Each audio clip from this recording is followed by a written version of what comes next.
Good morning students. Lecture 2 है ये, comparative income statement and balance sheet दोनों बनाने वाले हैं आज के लेक्चर्स में हम। Chapter analysis of financial statement है आपका ये।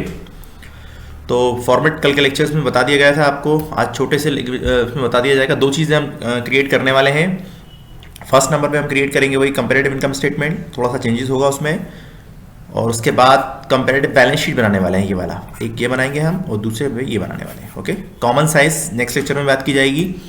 तो फॉर्मेट वही रहने वाला है, सिंपल, जो लास्ट में एक्सप्लेन किया था, बिल्कुल as it is. Comparative income statement की अगर बात की जाएगी तो बिल्कुल एज इट इज फॉर्मेट बनाया जाएगा। कंपैरेटिव बैलेंस शीट के लिए कोई फॉर्मेट यूज नहीं करना आपको, इसी फॉर्मेट में हो जाएगा, बस कुछ वैल्यूज बदलेंगी। फॉर्मेट वैसे ही सेम रहने वाला है। आगे के जो फॉर्मेट है, ये वाला जो फॉर्मेट है आपका, ये जो हिस्सा है फॉर्मेट का, ये बिल्कुल सेम होने वाला है। ठीक है, ये ध्यान रखिएगा, ये चारों कॉलम क्या होंगे, बिल्कुल सेम होंगे कंपैरेटिव बैलेंस शीट के अंदर एज इट इज। बस यहाँ जो वैल्यू लिखी जाती है वो थोड़ी चेंजेस हो जाएंगी। वो क्या होंगी, जब आपको क्वेश्चन आएगा समझ में आ जाएगा। सिंपल फॉर्मेट है जो कल लास्ट के लेक्चर्स में एक्सप्लेन कर दिया गया था। अगर ये आपको याद नहीं है तो पहले इसको लर्न करिए, तो आपको आसानी से क्वेश्चन समझ में आ जाएंगे। चलिए स्टार्ट करते हैं क्वेश्चन को हम। एक क्वेश्चन स्क्रीन पे हमारे कंपैरेटिव इनकम स्टेटमेंट बनाना है हमें। 2017 और 18 की वैल्यू दी हुई है। अब ईयर्स कुछ भी हो सकते हैं, दो कंपनियों का डेटा भी हो सकता है क्वेश्चंस के अंदर। ये कंफ्यूज मत होइएगा कभी भी, ये ध्यान रखिएगा इस बात का। हो सकता है क्वेश्चंस में आपको, खासकर कॉमन साइज में जरूर होता है ऐसा कि कॉमन साइज में जरूर आपको करके दे देते हैं। यहाँ पे लिख दिया उन्होंने ए लिमिटेड, ऐसे लिख दिया ए LTD, और यहाँ लिख दिया आपका B LTD। ठीक है, तो वहाँ दो कंपनियों को आपस में कंपेयर करना पड़ता है, उनके डेटा को कंपेयर किया जाता है। तो उस केस में दो कंपनियां भी हो सकती हैं। यहाँ दो एयर के डेटा को कंपेयर कर रहे हैं हम, एक ही कंपनी के। तो जो चेंजेस हो रहे हैं वो हम लिख रहे हैं, तो वो ये ध्यान रखिएगा बस। ठीक है, कुछ भी हो सकता है इसकी, बस आपको एयर्स को कंपेयर करना है। 17 18 अगर एयर्स दिए हुए हैं तो आपको पहले प्रीवियस ईयर लिखना है, बाद में करंट ईयर लिखना है, ये जरूर ध्यान रखिएगा। कभी कभी कंफ्यूज करने के लिए उल्टा करके दे देते हैं, तो उस चीज़ में जो है डिक्रीज वैल्यू चेंजेस हो जाती है, ये ध्यान रखिएगा इस बात का। ठीक है, तो सबसे पहले क्या लिखा है, सेल्स रेवेन्यू बताया था, रेवेन्यू फ्रॉम ऑपरेशन लिखा हुआ आएगा, सेल्स रेवेन्यू लिखा आएगा, सबकी मतलब एक ही होता है। 2 लाख रुपए का सेल्स रेवेन्यू है, यहाँ 3 लाख रुपए का रेवेन्यूज है। इसके बाद लिखा है cost of goods sold 60% of the sales revenue, यानी अब कॉस्ट ऑफ गुड्स सोल्ड की वैल्यू क्वेश्चन में गिवन नहीं है, इसका भी परसेंटेज गिवन है आपको। लेकिन देखिए, परसेंटेज निकालने के लिए हमेशा एक वैल्यू होनी चाहिए जिसपे वो परसेंटेज कैलकुलेट किया जाता है। तो क्वेश्चन में लिखा हुआ आता है 100% के भाई किस परसेंटेज क्या पे निकालेंगे हम। कोई भी परसेंटेज निकाला जाता है भाई 10%, 20%, 1%, तो उसके लिए कोई ना कोई वैल्यू चाहिए हमें। तो किस वैल्यू का निकाला जाएगा, तो क्वेश्चन में मेंशन है भाई ये 60% जो आपको कैलकुलेट करना है। 60% ये जो कैलकुलेट करना है आपको, किस वैल्यू का करना है, सेल्स रेवेन्यू करना है। सेल्स रेवेन्यू की वैल्यू क्या है, ऊपर दी हुई है आपको, राइट। यहाँ पे 70% करना है इस केस में, और ऊपर वैल्यू दी हुई है आपको ये 3 लाख रुपए। अब उसके बाद लिखा है सेलिंग एंड डिस्ट्रीब्यूशन एक्सपेंसेस, ये एक ही वर्ड है, ध्यान रखिएगा। ठीक है, ये अलग अलग नहीं है, एक ही वर्ड है ये। और आगे लिखा है 50% ऑन ग्रॉस प्रॉफिट। अब ग्रॉस प्रॉफिट तो क्वेश्चन में गिवन ही नहीं है। ठीक है, ग्रॉस प्रॉफिट जो है क्वेश्चन में गिवन ही नहीं है। अब कैसे निकालेंगे आपको आगे समझ में आ जाएगा। इसके बाद क्वेश्चन में लिखा है 40% ऑन ग्रॉस प्रॉफिट। ठीक है, यहाँ 40%, यहाँ 50% की बात है। और लास्ट में लिखा हुआ इनकम टैक्स भी परसेंटेज में गिवन है, 50% on the net profit before tax. तो भैया बिफोर टैक्स की जो वैल्यू आएगी उसका 50% निकालना है। लेकिन इस केस में मैं आपको बता दूं, अगर क्वेश्चन में ये वैल्यू नहीं भी लिखी आती, कौन सी वाली वैल्यू, ये वैल्यू, अगर ये वैल्यू नहीं भी लिखी आती है और अकेला 50% लिखा हुआ आता, तो भी हम प्रॉफिट बिफोर टैक्स का ही निकालेंगे। थोड़ा कॉमन सेंस यूज करेंगे, क्योंकि जो टैक्स दिया जाएगा तो वो काय पे दिया जाएगा, प्रॉफिट पे दिया जाएगा। तो कौन से प्रॉफिट पे दिया जाएगा भाई, जो आपका प्रॉफिट टैक्स देने से पहले आया हुआ है। तो इसी ध्यान रखिएगा, ये क्वेश्चन में कभी कभी लिखा हुआ आता है, कभी कभी नहीं आता है। तो हर एक परसेंटेज के आगे लिखा हुआ आता है काय पे निकालना है। लेकिन अगर इनकम टैक्स के परसेंटेज पे ओनली ये लिखा हुआ आ जाता है 20% और 30%, तो इस केस में मतलब ये हुआ कि आपको प्रॉफिट बिफोर टैक्स का आपको परसेंटेज निकालना है, चाहे लिखा हुआ हो या ना लिखा हुआ हो। ठीक है, एक बात। और उसके बाद अगर एक ही परसेंटेज दिया है लास्ट के अंदर, तो उस केस में भी आपको वो परसेंटेज दोनों जगह यूज कर लेना है, यानी दोनों एयर्स में आपको वो परसेंटेज यूज मान लेना है और आपको कर लेना है। ठीक है, ये ध्यान रखिएगा। ठीक है, अब आगे बढ़ते हैं, क्वेश्चन को करते हैं सीधा। फॉर्मेट हमारे सामने है, तो फॉर्मेट ये रहा आपके सामने। सबसे पहले क्या लिखी जाती है, सेल्स रेवेन्यू को नोट डाउन किया जाता है। तो यहाँ पे आ जाएगा भाई सेल्स रेवेन्यू, यहाँ आ जाएगा आपका सेल्स रेवेन्यू। ठीक है, सेल्स रेवेन्यू वैल्यू क्वेश्चन में कितनी गिवन है, 2 लाख गिवन है यहाँ पे, तो 2 लाख यहाँ गए, और यहाँ पे 3 लाख गिवन है, तो यहाँ 3 लाख आ जाएंगे। ओके, अब इसके बाद ऐड करना है अदर इनकम, जो रूल बताया गया था। अदर इनकम क्वेश्चन में कहीं भी गिवन नहीं है, आप चाहे तो इसी को टोटल इनकम मान सकते हैं। शॉर्ट पे चाहे तो आप इसी को टोटल इनकम मान सकते हैं। अगर आप यहाँ लिखना चाहें तो टोटल इनकम लिख सकते हैं, अदरवाइज एक स्टेप बढ़ेगी, आप चाहे तो लिख लीजिए। यहाँ पे लिखिए अदर इनकम, ताकि आपको याद रहे कि भाई हमें अदर इनकम भी लिखनी है यहाँ पे। ठीक है, तो यहाँ पे अदर इनकम लिखी। अब यहाँ कोई वैल्यू नहीं है तो हमने डैश कर दिया। अब इसके बाद हम टोटल कर लेते हैं भाई, यहाँ ये टोटल वैल्यू आ जाएगी हमारी, ताकि क्वेश्चन सीक्वेंस में हमारा फॉर्मेट के अकॉर्डिंग हो जाएगा। अब आपको टोटल इनकम लिखनी है, तो टोटल इनकम क्या हो जाएगी भाई, सिंपल, इन दोनों वैल्यू को हम ऐड कर लेंगे। तो दोनों वैल्यू ऐड करने पे जो वैल्यू आ रही है वो क्या आ रही है भाई, टोटल इनकम यहाँ पे आपको लिखना है टोटल रेवेन्यू भी लिख सकते हैं, तो इसका नाम हो जाएगा ए।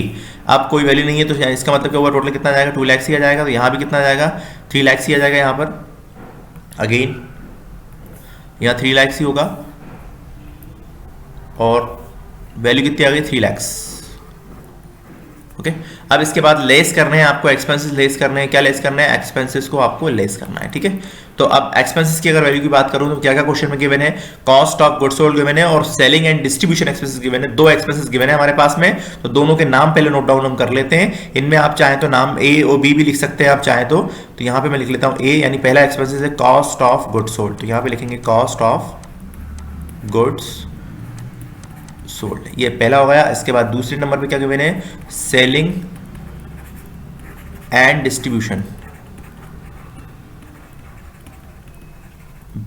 एक्सपेंसेस। ठीक है, ये 2 एक्सपेंसेस हो गए। अब दोनों की वैल्यू परसेंटेज में गिवन है, हमें उन दोनों वैल्यू को फाइंड आउट करना है, ये ध्यान रखिएगा। अब क्वेश्चन बोल रहा है भाई कि ये वाली जो वैल्यू है 60% का आएगा 2 लाख रुपीस का। तो अब देखिए ध्यान से देखिएगा, पहले क्वेश्चन में वैल्यू दी हुई है 60%, तो भाई 2 लाख रुपीस का हम 60% निकाल लेते हैं। 2 लाख रुपीस का हम क्या निकाल लेते हैं 60%, तो इनटू क्या होता है 60 और नीचे कितना आता है 100, तो भाई 10 से 10 कैंसिल, 10 से 10 कैंसिल, तो भैया 6 2 कितने होंगे भाई 12 ही होंगे, तो कितना आ गया 1,20,000 आ गया। पहली वैल्यू कितनी आ गई 1,20,000। अब यहाँ पे हमें 70% निकालना है, यानी 7 3 कितने होते हैं 21, तो यानी कितना आएगा 2,10,000, सिंपल 2,10,000। तो अब इन दोनों वैल्यू को नोट डाउन कर लेते हैं हम पहले। तो पहली वैल्यू जो हमारे पास आ गई वो कितनी आ गई 1,20,000 आ गई यहाँ पे सेम, और यहाँ आ गई है 2,10,000, 70% वैल्यू हमने निकाल ली है। अब इसके बाद हमें निकालना है selling and distribution expenses. Question बोल रहा है कि ग्रॉस प्रॉफिट का आपको निकालना है, तो अब आपको मैं एक फॉर्मूला बता देता हूँ भाई। फॉर्मूला क्या होता है यहाँ पे ग्रॉस प्रॉफिट का, तो ग्रॉस प्रॉफिट का जो फॉर्मूला होगा वो होगा आपके पास में, ये ध्यान रखिएगा, सेल्स माइनस करना है आपको कॉस्ट ऑफ सेल्स। क्या माइनस करना है, कॉस्ट ऑफ सेल्स आपको माइनस करना है, यानी कॉस्ट ऑफ गुड्स सोल्ड बात एक ही होती है।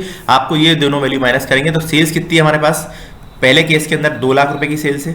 ठीक है, माइनस करना है इसमें से कॉस्ट ऑफ सेल्स हमने निकाली है, कितनी निकाली है 1,20,000, तो जो वैल्यू बच रही है वो कितनी बच रही है भाई 80,000 रुपीज बच रही है। कितनी बच रही है 80,000। अब इसी का हम निकाल लेंगे, कितने परसेंट निकालना है, क्वेश्चन क्या बोल रहा है 50% निकालना है। पहले केस में कितना निकालना है 50%, तो इस वैल्यू का हम 50% निकाल देंगे, तो 50% कितना हो जाता है 40,000 हो जाता है भाई, ये 40,000 पहली वैल्यू आ गई। अब इसके बाद सेम वही चीज़ फिर से सेल्स कितनी है हमारे पास में, अब की बात 3 लाख की सेल है, फॉर्मूला एक बार हमने यूज़ कर लिया है, माइनस करेंगे इसमें से कितनी 2,10,000, तो 2,10,000 लिख लिया। वैल्यू कितनी बच रही है 90,000 बच रही है, तो 90,000 का कितने परसेंट निकालना है, ये वैल्यू 40% निकालना है आपकी बार, कितना निकालना है 40%, तो यहाँ आ जाएगा 40%, तो नीचे कितना आ जाएगा 100, 0 से 0, आप चाहे तो वैसे निकाल सकते हैं, डायरेक्ट भी निकाल सकते हैं अगर आपको आता है तो 9 4 कितने होते हैं 36, तो यानी कितना आ जाएगा 36,000।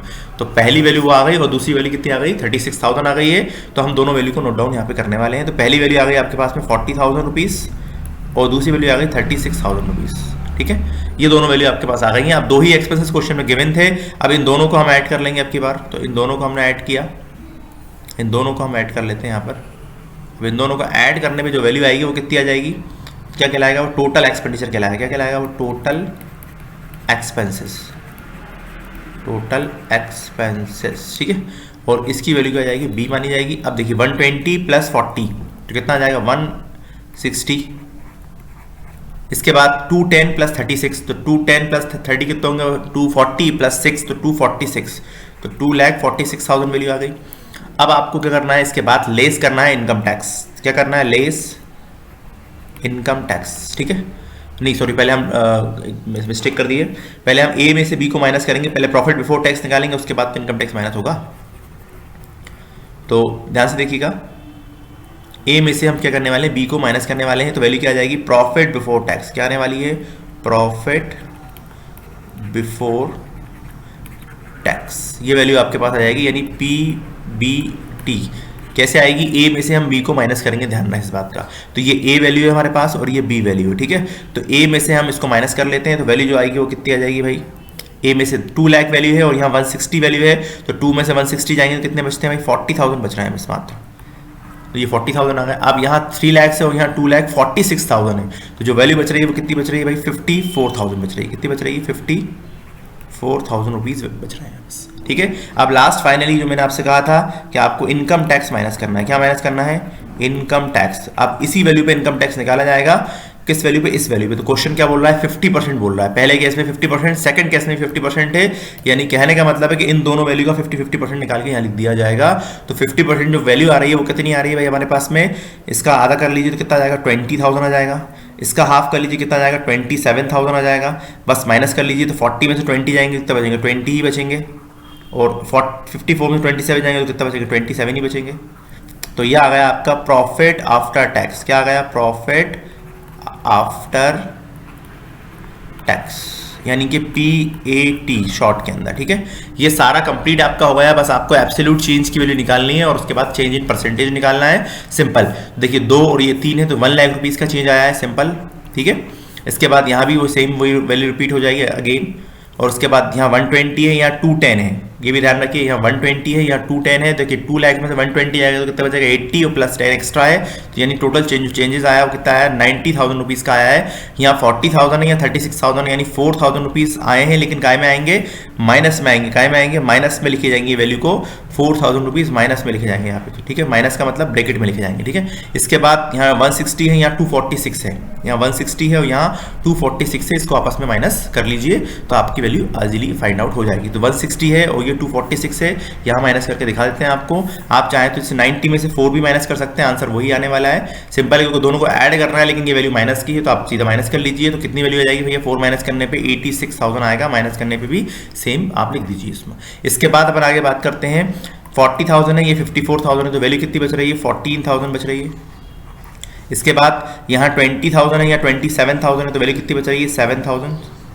और यहाँ 20,000 है, अगेन यहाँ पे 7,000, तो कितनी वैल्यू बच रही है भाई? 7,000 ही बच रही है अगेन। ठीक है, ये सारी वैल्यू हमारे पास आ गई। अब हमें परसेंटेज कैलकुलेट करना है। तो पहला है 1 लाख, यानी 1 लाख रुपीज़ का इनकम बढ़ गई है हमारी। कितने परसेंट बढ़ गई है यहाँ पे आपको कैलकुलेट करके बताना है। तो भाई 1 लाख लिखा मैंने आपको, ये कोई रफ वर्क है, आपको शो नहीं करना है। इंटू 100 डिवाइड कैसे करना है? बेस ईयर की वैल्यू से करना है। कल लास्ट के लेक्चर में बताया था मैंने आपको। देखिए 0 से 0 कैंसिल हो जाएगा। सेम 1 2 3, तो 1 2 3। अब 100 को डिवाइड करने वाले हैं हम कैसे? 2 से। 100 को डिवाइड करने वाले हैं कैसे? 2 से करने वाले हैं। एक मिनट चेक कर लेते हैं। हाँ 2 लाख ही है। ठीक है, 100 को 2 से डिवाइड कर लीजिए तो कितना बचता है? 50% बचता है। ठीक है, तो 50% आपका पहला आंसर आ गया। ठीक है, तो यहाँ आ जाएगा आपका 50%। ओके, अब इसके बाद अपन आगे बात करते हैं। क्वेश्चन में क्या लिखा है? 2 लाख लिखा है या 3 लाख लिखा है या 1 लाख लिखा है, तो अगेन वही 50% ही आएगा, इसलिए इसको निकालने की जरूरत नहीं है। अब यहाँ 90,000 है और यहाँ पे 120 से इसको डिवाइड करना है, बेस ईयर की वैल्यू से डिवाइड करना है, ये ध्यान रखिएगा। तो 90,000 वैल्यू है आपके पास में और इंटू करना है उसको 100 से और डिवाइड करना है आपको 1,20,000 रुपीज़ से। तो 2 0 से 2 0 कैंसिल हो जाएंगे भाई। 1 से 1 तो 0, तो यहाँ भी 2 0 कैंसिल हो जाएंगे। अब आपको 12 से डिवाइड करना है 900 को। काय को डिवाइड करना है? 12 से 900 को डिवाइड करना है। तो भाई कितनी बार में जाएगा? 12 का टेबल पढ़ना पड़ेगा आपको सिंपल। तो 12 से कितनी बार में जाएगा? 12 से 7 टाइम में जाता है 84। ठीक है, कितने बज गए? 6 बज गए। ठीक है, 6 बज गए हैं, एक 0 लगा हुआ है आगे, तो कितनी बार में जाएगा? 12 कितने होते हैं? 12 5 था। ठीक है, 75% आ गया।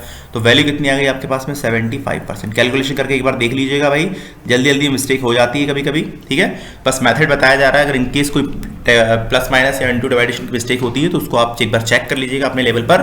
करना आपको बिल्कुल ऐसा ही है, मेथड यही रहेगा। जल्दी जल्दी मिस्टेक हो सकती है, अब उसको मिस्टेक को करेक्शन करना भी थोड़ा मुश्किल रहता है, तो इसलिए ध्यान रखिएगा। इसके बाद लिखा है 4,000 और यहाँ 40,000 में लिखा हुआ है। तो भाई सिंपल है, 10% का चेंज आया हुआ है। कितना? क्योंकि भाई 40,000 में अगर हम 10% निकालेंगे तो 4,000 ही आता है, तो कभी कभी कॉमन सेंस भी लगा लेना चाहिए। ठीक है, तो भाई 40,000 या 4,000 लिखा हुआ है। यहाँ पे लिखा है 160, यहाँ 86 लिखा हुआ है। ठीक है, तो ये भी 47% के आसपास आएगा, लेकिन फिर भी हम निकाल के देख लेते हैं यहाँ पर।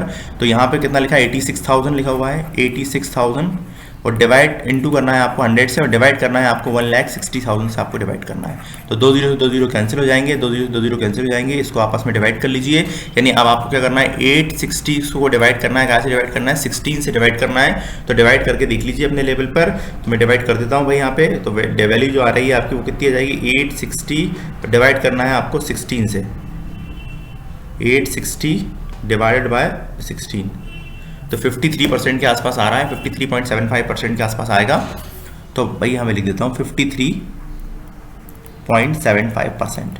ओके, इसके बाद अपन बात करते हैं आगे। 14,000 लिखा हुआ है और यहाँ पे 40,000 लिखा हुआ है। ठीक है, तो इसको भी हम डिवाइड कर लेंगे। 14,000 इंटू कितना करना है? 100 और डिवाइड करने कैसे करना है आपको? इससे 40,000 से इसको डिवाइड करना है। बेस ईयर ही से ही डिवाइड होगा, ये ध्यान रखिएगा। तो 2 0 से 2 0 कैंसिल हो जाएंगे भाई, 1 0 से 1 0 कैंसिल हो जाएगा। अब आपको 140 को डिवाइड करना है काय से, 4 से, तो कितनी बार में जाएगा भैया, 4 से 3 टाइम में चला गया, कितना बच गया, 1 बच गया, 10 हो गए, ठीक है। तो 10 फिर से कितनी बार में जाएगा आपके पास, 4 से 2 टाइम में चला जाएगा, ठीक है। 2 के डी हुए यहाँ पे, तो 10 हो गया आगे, 2 सॉरी 20 हो जाएंगे, ओके मिस्टेक हो गई। तो 4 5 टोटल वैल्यू आ गई 35, ठीक है। तो 35% वैल्यू आ गई आपके पास में, 35%, ठीक है। सेम इसके बाद 7000 है और यहाँ 20000 है, तो 7000 को डिवाइड करना है आपको अब की बार में, 7000 इंटू कितना आ जाएगा 100, और डिवाइड कैसे करना है 20000 से करना है। तो 2 0 से 2 0 कैंसिल, और यहाँ 2 0 कैंसिल हो जाएंगे। अब फिर अगेन डिवाइड करेंगे तो अगेन 35% ही आना है, तो सारे 35% ही आएंगे क्योंकि सबकी वैल्यू सेम ही है, तो यहाँ भी आ जाएगा 35% से। तो सिंपल था ये। एक क्वेश्चन और ले रहा हूँ, आपको एक्सप्लेन कर दूंगा मैं, सिर्फ ये आप कर लीजिएगा इसको। तो यहाँ पे क्या लिखा हुआ है क्वेश्चन में, 5 लाख रुपीज़ की सेल्स दी हुई है। अब की बात देखिए, सेल्स अकेले लिखा है तो आप भी सेल्स अकेले लिख सकते हैं। यहाँ पे 8 लाख वैल्यू दी हुई है आपको, और उसके बाद लिखा है क्वेश्चन में 60% of the sales cost of goods sold, तो यानी इस वैल्यू का 60% आपको निकालना है, इस वैल्यू का। तो 60% कितना जाएगा भैया, 5 लाख का अगर हम 60% निकालेंगे एट द रेट 60%, तो वैल्यू जो बनती है 6 5 कितना होता है 30, यानी 3 लाख आएगा। कितना आएगा 3 लाख, ठीक है, ये ध्यान रख। इसके बाद यहाँ 70% निकालना है, तो इस वैल्यू का 70% निकाल लीजिएगा। अब आगे क्वेश्चन में लिखा है सेलिंग एक्सपेंसेस, और देखिए percentage of cost of goods sold. अब आपको जो कॉस्ट ऑफ गुड्स सोल्ड की जो वैल्यू आएगी उसका परसेंटेज सेलिंग एक्सपेंसेस मानना है, तो दोनों वैल्यू का 10% आपको एक्सप्लेन कर देना है। तो यहाँ भी 10% आ जाएगा और यहाँ भी आपका 10% ही आ जाएगा। इसके बाद लिखा है रेट ऑफ इनकम टैक्स, क्या लिखा हुआ है, रेट ऑफ इनकम टैक्स। आगे लिखा है 50% of net profit before tax, क्या लिखा है 50% of net profit before tax, ठीक है। तो सिंपल है आपका, क्वेश्चन के अंदर लिखा भी है, मैंने बोला भी था आपसे कि अगर मेंशन होकर नहीं आता है कि किस केस में आपको निकालना है, कौन सी वैल्यूज आपकी मानी जाएंगी, तो उस केस में आपको सिंपल आपको बस ये ध्यान रखना है कि जो आपकी प्रॉफिट बिफोर टैक्स आएगा ऑलवेज आपको उसी का प्रॉफिट शो करना है और उसी की वैल्यू आपको फाइंड आउट करनी है, बस ये ध्यान रखिएगा। इसके बाद सिंपल क्वेश्चन हो जाएगा, फॉर्मेट आपका यही यूज करना है और आप आसानी से क्वेश्चन को कर पाएंगे। एक क्वेश्चन में और ले रहा हूं आपका, बैलेंस शीट वाला क्वेश्चन रहेगा आपकी बार में। ये देखिए बैलेंस शीट गिवन है आपके सामने, ऐसी बैलेंस शीट आपके पास आ जाएगी। बैलेंस शीट बनी बनाई क्वेश्चन में गिवन आएगी आपके पास में मैक्सिमम केसेस के अंदर। हाँ, किस केस में नहीं आती है तो फिर आपको पता होनी चाहिए कि एसेट्स क्या होती हैं और लायबिलिटीज क्या होती हैं, उस केस में आप आसानी से इस क्वेश्चन को कर पाएंगे। तो यहाँ पे देखिए वैल्यू दी हुई है 2018 की वैल्यू दी हुई है और ये 2017 की वैल्यू दी हुई है। तो आप ध्यान से देखिएगा, ये प्रीवियस ईयर की वैल्यू है और ये करंट ईयर की वैल्यू है, बस ये चीज़ आपको ध्यान रखनी है। अब आप डायरेक्ट बिना देखे उतार देंगे और आपको लगेगा कि आपने ठीक कर लिया, तो ठीक नहीं होगा। ये छोटी छोटी चीज़ें आपको ध्यान में रखनी पड़ेंगी, तभी क्वेश्चन के नंबर पूरे मिलते हैं, नहीं तो ध्यान रखिएगा इस बात का, ठीक है। तो यहाँ 17 लिखा हुआ या 18 लिखा हुआ, तो ये करंट ईयर की वैल्यू है, ये 7 उसकी वैल्यू है। तो आपको ये चेंज करके लिखनी है, अदरवाइज आपकी सारी वैल्यू उल्टी आ जाएंगी, ये ध्यान रखिएगा, ठीक है। तो आपको लाइन से बस कुछ नहीं करना है, जो अगर बैलेंस शीट गिवन है आपके पास में ऑलरेडी और उसे आपको कंपैरेटिव बनाना है तो कुछ नहीं करना, आपको जैसी बैलेंस शीट गिवन है आपको एज उसको कॉपी कर देना है और आपको आंसर आपका आ जाएगा, ठीक है। तो सबसे पहले हम देखें इक्विटी शेयर्स और लायबिलिटीज लिखी हुई हैं, अब उनकी वैल्यूज दी हुई हैं। सबसे पहले शेयर कैपिटल की वैल्यू दी हुई है, उसके बाद रिजर्व एंड सरप्लस की वैल्यू दी हुई है, ठीक है। सबसे पहले शेयर कैपिटल की वैल्यू दी है और उसके बाद रिजर्व एंड सरप्लस की दी, जो जिनकी वैल्यू दी उनके नाम आप नोट डाउन कर लीजिए एज इट इज, जैसी कॉपी में लिखे हुए हैं एज इट इज, बिना उसको किसी फॉर्मेट में क्रिएट करे हुए। तो हम सबसे पहले क्या लिख लेते हैं यहाँ पे, शेयर कैपिटल। तो पहले नंबर पे क्या दिया हुआ है, शेयर कैपिटल, तो यहाँ लिखा हुआ है शेयर कैपिटल। और दूसरे नंबर पे क्या लिखा हुआ है, रिजर्व एंड सरप्लस। क्या लिखा हुआ है, reserve and surplus.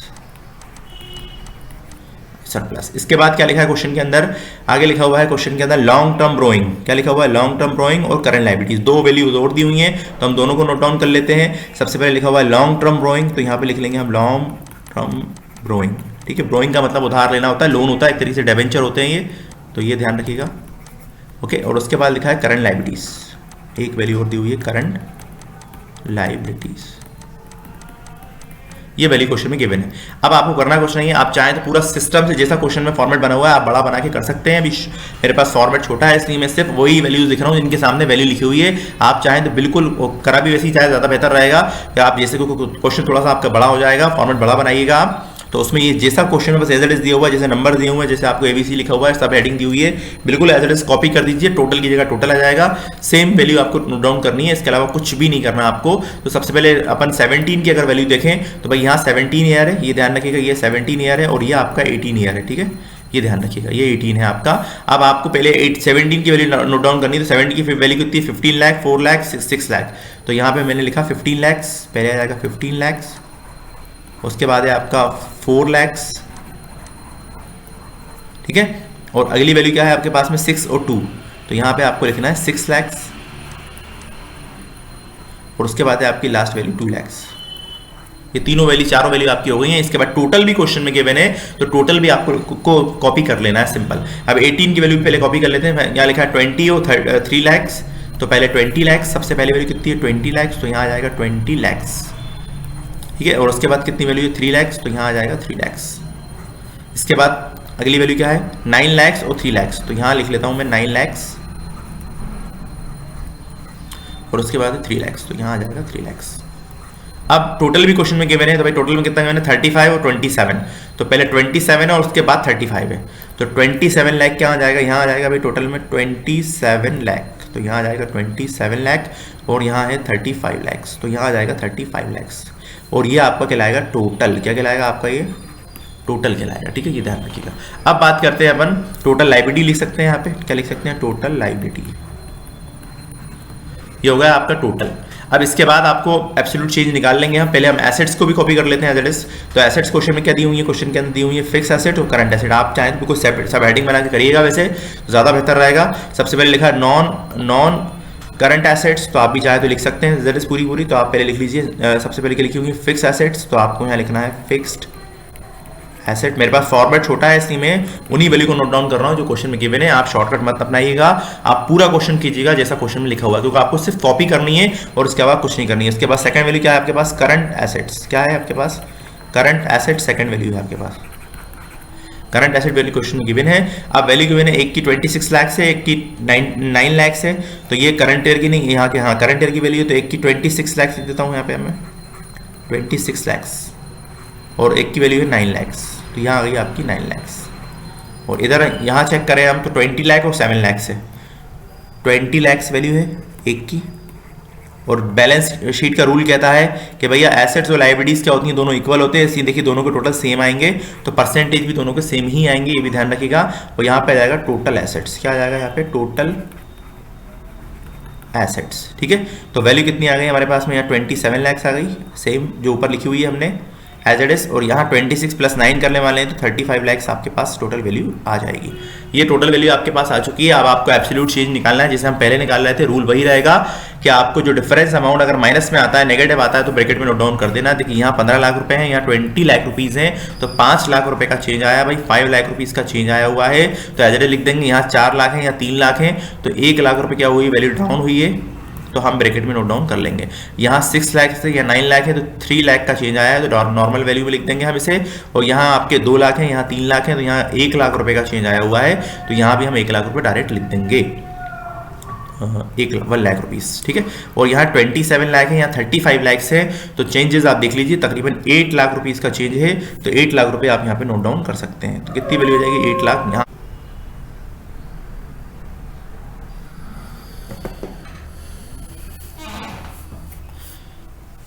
Total value 8 lakh आ चुकी है। इसके बाद आपको क्या करना है, सिंपल है, परसेंटेज निकालने हैं। तो यहाँ परसेंटेज निकालने का फॉर्मूला क्या रहेगा, वही रहेगा सेम। आपको एब्सोल्यूट चेंज की वैल्यू को 100 से मल्टीप्लाई करना है और डिवाइड करना है आपको प्रीवियस ईयर की वैल्यू से आपको डिवाइड करना है। तो पहली वैल्यू क्वेश्चन में कितनी गिवन है, हमारे पास 5 लाख गिवन है, तो भाई हम यहाँ नोट डाउन करने वाले हैं 5 लाख, तो 5 लाख इंटू कितना जाएगा 100 और डिवाइड करने वाले हैं 15 लाख से। कैसे डिवाइड करने वाले हैं 15 लाख, तो देखिए 20 से 20 कैंसिल, 1 2 3, तो 1 2 3। अब 500 को आपको डिवाइड करना है कैसे, 515 से डिवाइड करना है। कैसे डिवाइड करना है 15 से, तो भाई 15 से कितनी बार, 1 टाइम, 50 से कितनी बार में पूरा डिवाइड कीजिए। नीचे वाली वैल्यू को ऊपर पॉइंट में आती है, पॉइंट में निकाल दीजिए सिंपल। तो 15 से कितनी बार में जाएगा, 3 टाइम्स में 45 होते हैं। अब कितना बच गया, 5 बच गया, तो फिर 50 आएगा, तो अगेन फिर से क्या जाएगा, अगेन वही आएगा सिंपल। तो बार बार आपका जाता ही रहेगा, तो 33.33 आ जाएगा सिंपल। कितना आएगा 33.33, तो यहाँ आपको लिख देना है 33.33%। अब इसके बाद 1 लाख रुपीज़ दिए हुए हैं और यहाँ 4 लाख रुपए दिए हैं। कितने दिए हुए हैं, 4 लाख रुपए दिए हुए हैं। यहाँ 1 लाख दिए, यानी 4th हिस्सा है, 1/4 हिस्सा है। इसका मतलब सिंपल 25% आएगा। कितना आएगा 25%, निकाल के देख लीजिएगा सिंपल 25%। भाई 4 हिस्से करेंगे तो कितने होते हैं 25%। अब यहाँ लिखा हुआ है 6 लाख और यहाँ 3 लाख, यानी आधी वैल्यू है, यानी इसका मतलब ये होगा ये 50% वैल्यू आएगी। कितनी परसेंट आएगी 50%। आप ऐसे निकाल सकते हैं, अगर आपको समझ में आ रहा है तो कोई प्रॉब्लम नहीं। यहाँ 2 लाख दिया हुआ है, यहाँ 1 लाख रुपए गिवन है आपके पास में, 1 लाख रुपीज़ गिवन है। इसका मतलब यहाँ भी भी कितने आने वाले हैं, यहाँ पे डबल जस्ट क्या हुआ, 1 लाख का चेंज, यानी यहाँ भी कितना आने वाला है 50% ही आने वाला है। कितना आने वाला है 50% अगेन। अब यहाँ आपको ये लास्ट वाली वैल्यू निकाल के देख लीजिए आप सिंपल। तो यहाँ 8 लाख रुपीज़ दिए हुए हैं और डिवाइड करना है 27 लाख से। तो यहाँ 8 लाख है आपके पास में और इंटू करना है आपको 100 से और डिवाइड करना है 27 लाख से। ठीक है, 27 लाख से आपको डिवाइड करना है। 2 जीरो से 2 जीरो कैंसिल हो जाएंगे, 1 2 3, तो यहाँ भी आ जाएगा 1 2, ठीक है 1 2 3, 3 ये वाले मैंने कैंसिल कर दिए हैं। ठीक है, तो वैल्यू को बचती है 800 बचती है भाई। अब 800 को आपको डिवाइड करना है काय से, 27 से आप डिवाइड कर लीजिए। तो सिंपल 27 का आप टेबल बना लीजिए और उसके बाद इसको आप आसानी से कर सकते हैं। तो भाई 27 का जो टेबल हो जाएगा, अब टेबल बना के देख लीजिएगा, आपका आंसर आ जाएगा इस आसानी से। तो मैं डायरेक्ट डिवाइड कर रहा हूँ भाई। ठीक है, तो 27 से आप इसको डिवाइड करेंगे तो वैल्यू आपके पास आने वाली है 29.62%। ठीक है, राउंड ऑफ में अगर 30% आपका आ रहा है तो आप लिख सकते हैं, कोई उसमें इशू नहीं होगा। ठीक है, तो 29.62% ये वैल्यू आ गई है। अब इसके बाद अपन आगे बात करते हैं, तो लास्ट वाला परसेंटेज भी सेम ही आने वाला है क्योंकि ये दोनों परसेंटेज सेम रहते हैं। तो यहाँ भी आप 29.62 लिख सकते हैं, बिना देखिए कोई प्रॉब्लम नहीं है। अब यहाँ दिया है 26 लाख, यहाँ दिया हुआ है आपका 20 लाख, तो कितने रुपए का चेंज आया है, तकरीबन 6 लाख का चेंज है। तो भाई 6 लाख नोट डाउन कर लिए जाएंगे। तो यहाँ पे कितने हैं 26 और यहाँ 20 हैं, तो यानी 6 लाख रुपए बढ़ गए हैं हमारे पास में। तो 6 लाख रुपीज़ यहाँ आ गए। इसके बाद यहाँ कितने वैल्यू है 7 लाख रुपए या 9 लाख रुपए, यानी कितनी वैल्यू चेंज आ गई 2 लाख रुपीज़ की चेंज वैल्यू आ गई है। कितनी आ गई 2 लाख, तो यहाँ 2 लाख आ गए। 6 और 2 कितने होते हैं 8 ही होते हैं भाई। तो यहाँ 8 लाख रुपये हम नोट डाउन कर लेंगे। यहाँ कितने आ जाएंगे आपके पास 8 लाख रुपीज़। ओके, अब आपको परसेंटेज निकालना है। तो भाई 6 लाख का इंटू करना है और 20 लाख से डिवाइड करना है। ठीक है, तो भैया 6 लाख ये 6 लाख हो जाएंगे और इंटू कैसे करना है आपको 100 से करना है। डिवाइड कैसे आपको करना है 20 लाख से डिवाइड करना है। कैसे डिवाइड करना है 20 लाख। तो देखिए 2 जीरो से 2 जीरो कैंसिल हो जाएंगे, तो 1 2 3 4, तो यहाँ आएगा 1 2 3 4, तो 60 बच गया। आप 60 को 2 से डिवाइड करेंगे कितना आएगा आपका 2 3 कितने होते हैं, तो कितना आ गया आपका 30। तो यानी 30% की वैल्यू आपकी कहाँ गई, यहाँ गई है। तो यहाँ आ जाएगा आपका 30%, सिंपल। अब लास्ट में दिया हुआ है 2 लाख और यहाँ लिखा हुआ है 7 लाख। तो 2 लाख और 7 लाख की बात हो रही है, तो यहाँ पे आ जाएगा 2 लाख और आपको इंटू करना है 100 से और डिवाइड करना है आपको 7 लाख से डिवाइड करना है। तो 2 जीरो से 2 जीरो वाले कैंसिल हो जाते हैं, 1 2 3, अब यहाँ 1 2 3। अब 200 को आपको डिवाइड करना है 7 से, तो सिंपल है भाई। अब यहाँ 20 दिया हुआ है, जा तो सकता नहीं है, तो कितनी बार में जाएगा आपका 2 टाइम में जाएगा, 2 टाइम में जाने वाला है। कितना आ जाएगा 14। अब कितने बच रहे हैं 6 बच रहे हैं भाई, 0 बढ़ा लेंगे आप, तो कितनी बार में जाएगा 7 से 7 कितने होते हैं 7 8 से 8 टाइम जाएगा। ठीक है, 56।